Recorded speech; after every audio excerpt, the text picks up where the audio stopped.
Teofimo Lopez and Shakur Stevenson. Are we heading towards a fight there as they both go back and forth on Twitter and an idea of a fight between them in Honduras is discussed? One of the best fights in boxing that can be made. And there's a lot of piling on about Teofimo Lopez that if you pay attention to what Teofimo Lopez does, really doesn't mean all that much. Let's talk about that in this video.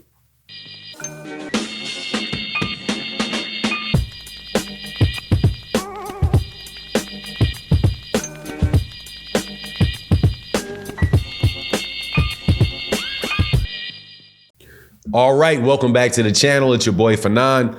Battle of the flops between Shakur Stevenson and Teofimo Lopez. Two fighters that just defended titles, or Shakur Stevenson won a vacant WBC world title at lightweight. Teofimo Lopez defended his WBO world championship at 140 pounds. And both of them, for the exact opposite reasons, looked bad in their last fight and are now talking about fighting each other. I love the fight because I do believe that will be an incredibly exciting fight, despite what other people say. But even if it isn't, it's two of the most highly skilled and best young fighters that there is in the game. Before I get into the details of it, let me welcome you back to the channel. If you're new, hit the subscribe button. If you've been around for a while, thank you so much for coming back.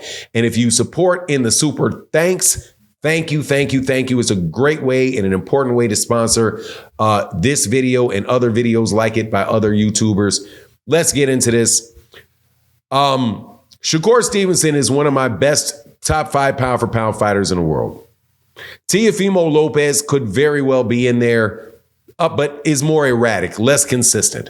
But both of them are multi-divisional champions. Both of them are former unified champions. And both of them are a hard out for anybody that would get in the ring with them and in their relative weight classes and that's saying a lot because they're both in talent-rich divisions. They both have got bad raps for their last fight. One, because he could not track down someone on a consistent basis that was using their athleticism and their mobility to box and get out of range and then selectively at times come in range, made Teofimo Lopez miss. Was not a good performance at all from Teofimo Lopez, at least aesthetically.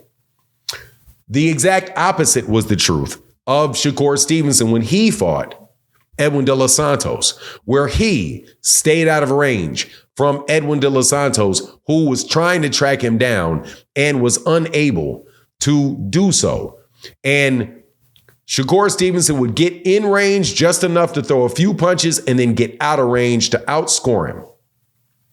So people called Shakur Stevenson's fight with Edwin de los Santos a stinker, called Teofimo Lopez's fight with Jermaine Ortiz a stinker, and rightfully so. The two of them were on the internet.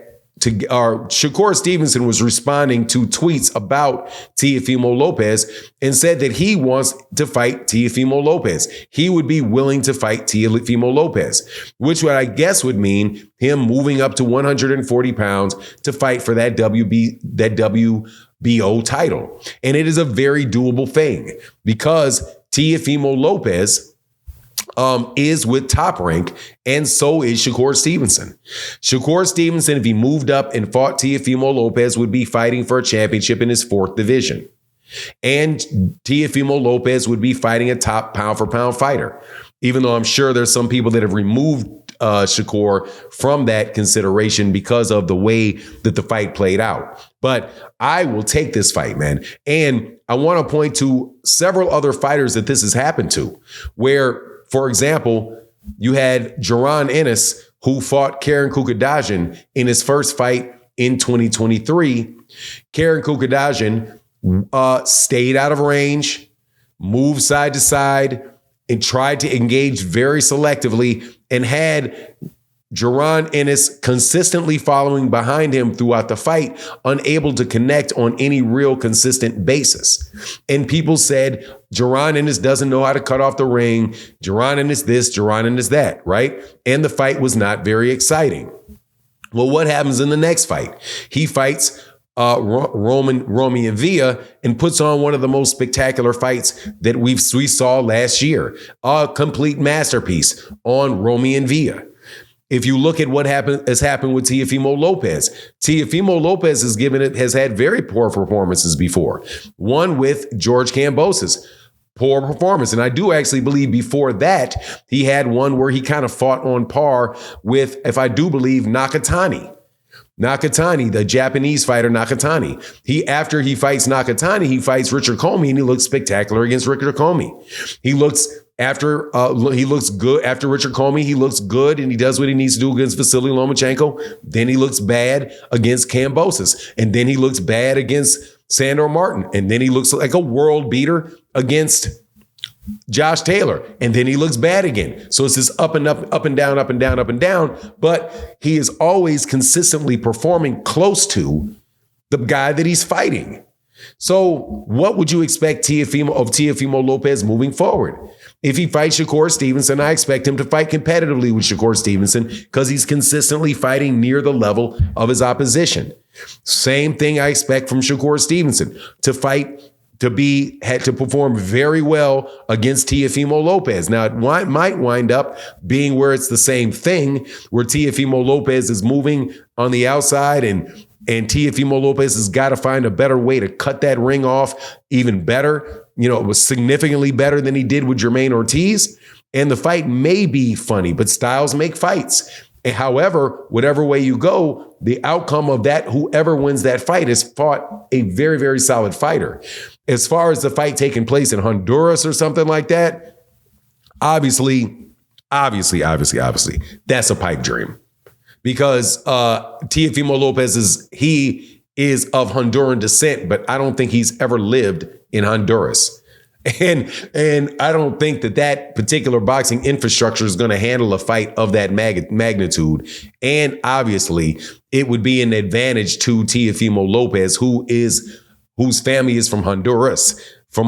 So, that's probably not going to happen. However, I do think that fight between Teofimo Lopez and Shakur Stevenson is something that will happen. Just like I think Shakur Stevenson versus Vasily Lomachenko is going to happen, because those guys are with Top Rank, and those type of fights get made when you have an in-house fight, not just an on-network fight where you have a network with both promoters on the same network. And I do think that helps because you have the network pressure, but you also have the same promoter who has to find fights for his fighters. And hey, man, it's a win-win for the fighter. It's a win-win for the promoter, right? So those things tend to happen. So the fighter that has the most high-level fighters in the same stable with him are going to get the most high-level fights. And that's why you see all these fights at lightweight having taken place, most of them on ESPN, on a top-ranked card between top-ranked fighters. But anyway, that's my take on the matter. Please let me know what you think in the comment section. And with that, I'm out. Deuces.